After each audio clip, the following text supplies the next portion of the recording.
I mean, you got an excavator, and I'll show you how to run that properly later. God, I've seen some of your videos.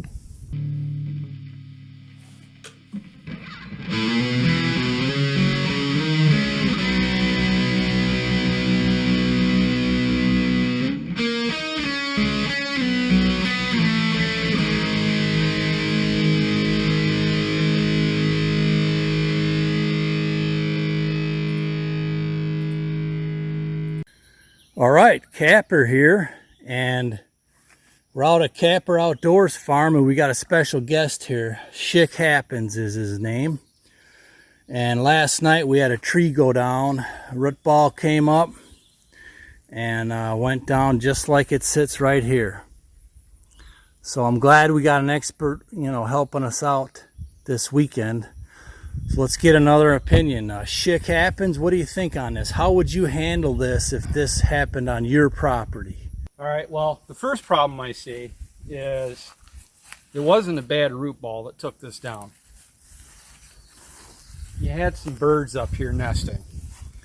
And the extra weight on this dead limb was just all it took for this to go down. So the first thing you need to do is, I know it sounds crazy, but you need to bird proof all these trees. That's going to take these down in a heartbeat. Come on, really? Get rid of your birds.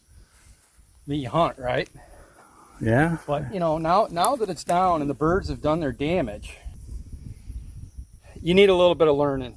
And I'll get you there. Trust me, I'll get you there. But I think what we need to do is we'll get you a rope and a harness. The whole point of this exercise is once you're tethered up there, you're going to get into a swinging motion. Like one of those little camps or grade school swings that you used to be on when you were a kid. And you're going to swing back and forth. And you're going to get some momentum going that's going to get that tree rocking. Then you're going to fire up the chainsaw and you're just going to make short passes when you swing by.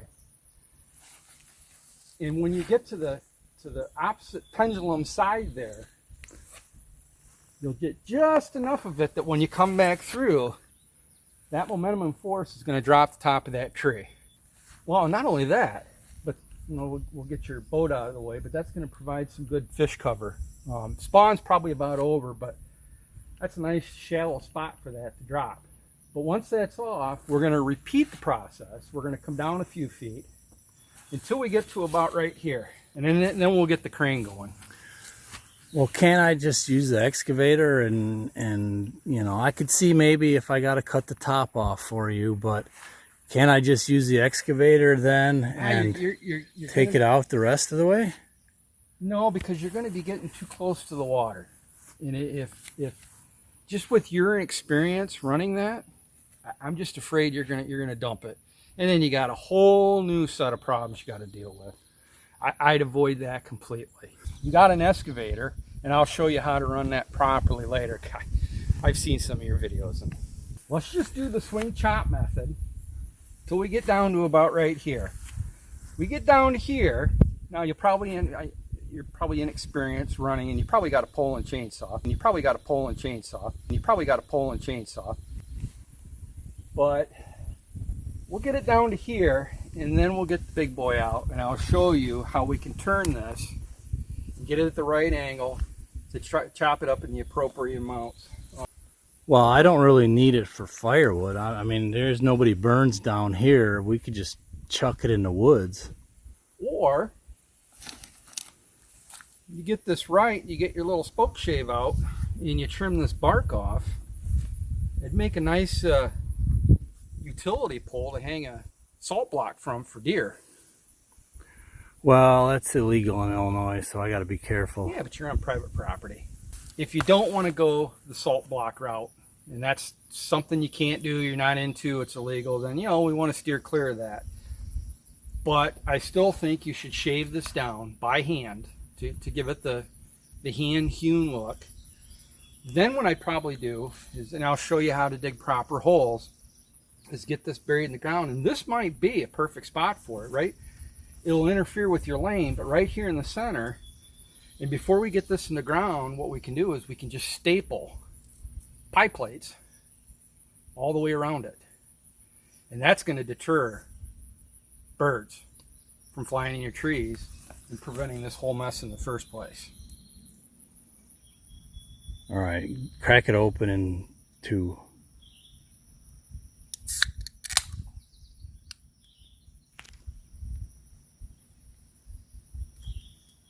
Well, first of all, the major problem I see is... Oh, hang on, all right, you gotta speak up. I like it, just to get better audio, so you'll have to talk almost abnormally loud. But with a nice, solid, heavy strap. you mean I gotta be hanging 5 or 6 feet? Well, no, you're going to need to get a little closer, maybe 3 feet, because the whole point of this exercise is once you're tethered up here, you're going to get into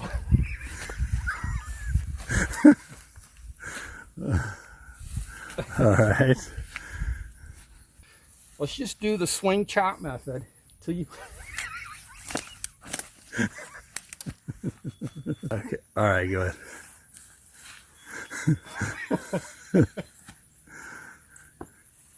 Let's just do the swing chop.